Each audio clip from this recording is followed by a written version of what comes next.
Hi hello ಎಲ್ರಿಗೂ ನಮಸ್ಕಾರ. Welcome back to my mini vlog. ಇದು ಶನಿವಾರದ ಮಿನಿ ವ್ಲಾಗ್ ಆಗಿರುತ್ತೆ. ಈ ವ್ಲಾಗ್ ನಾನು ಸ್ವಲ್ಪ ಲೇಟ್ ಆಗಿ ಅಪ್ಲೋಡ್ ಮಾಡ್ತಿದ್ದೀನಿ because of my health issues. ಸ್ವಲ್ಪ ಬಿದ್ದು ಕಾಲ್ ಮುಣುಕ್ತಂಗಾಗಿತ್ತು, ಸ್ವಲ್ಪ ಪೇನ್ ಆಗ್ತಿತ್ತು ಅಂತ ವಾಯ್ಸ್ ಓವರ್ ಕೊಡಕ್ ಆಗ್ತಾ ಇರ್ಲಿಲ್ಲ. ಇವತ್ತು ಬೆಳಗ್ಗೆ ಎದ್ದು ಸ್ವಲ್ಪ ಪಾತ್ರೆಗಳೆಲ್ಲ ತೊಳೆದಿತ್ತು ಅಂತ ಪಾತ್ರೆ ಎಲ್ಲ ತೊಳೆದು ಹಾಗೆ ಕೋಳಿಗಳನ್ನ ಬಿಟ್ಟೆ. ಅಮ್ಮ ಕೋಳಿಗಳಿಗೆ ಊಟಕ್ಕೆ ತಗೊಂಬ ಅಂತ ಹೇಳೋದಕ್ಕೆ ಸ್ವಲ್ಪ ಮುದ್ದೆ ಇತ್ತು, ಅದನ್ನೆಲ್ಲ ಪೀಸ್ ಮಾಡ್ಕೊಂಡೋಗಿ ಅಮ್ಮಂಗೆ ತಗೊಂಡೋಗಿ ಕೊಟ್ಟೆ. ತಿಂಡಿಗೆ ಇವತ್ತು ಚಪಾತಿ ಹಾಗೆ ಎಣ್ಗಾಯಿ ಪಲ್ಯನ ಮಾಡಿದ್ರು, ತುಂಬಾನೇ ಚೆನ್ನಾಗಿತ್ತು. ಹಾಗೆ ಸ್ವಲ್ಪ ಹೊತ್ತು ರೆಸ್ಟ್ ಮಾಡಿ ಎದ್ಮೇಲೆ ಗಿಡಗಳಿಗೆ ನೀರು ಹಾಕೋತಾ ಇದ್ದೆ. ಅಮ್ಮ ಹೂವಿನ ಗಿಡಗಳನ್ನ ತಂದಿಟ್ಟಿದ್ದಾರೆ, ಸೊ ಅವಕ್ಕೆಲ್ಲ ನೀರು ಹಾಕೋತಾ ಇದ್ದೆ. ಒಂದ್ 2 ಪಾಟ್ ಅಲ್ಲಿ ಅಮ್ಮ ಗೋಧಿ ಕೂಡ ಹಾಕಿದ್ದಾರೆ, ತುಂಬಾನೇ ಚೆನ್ನಾಗಿ ಬೆಳೆದಿದೆ. ನನಗೆ ಅಮ್ಮ ಗೋಧಿ ಗಿಡನ ರಾಗಿ ಗಿಡನ ಅಂತ ಹೇಳೋದಕ್ಕೆ 2 ಡೇಸ್ ಮಾಡಿದ್ರು, ನಂಗೆ ಲಿಟ್ರಲಿ ಗೊತ್ತಾಗ್ತಾನೆ ಇರ್ಲಿಲ್ಲ.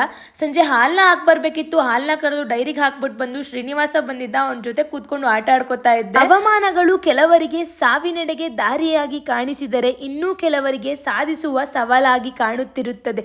ಇವತ್ತಿಗಿಷ್ಟೇ. ಜೈ ಶ್ರೀರಾಮ್.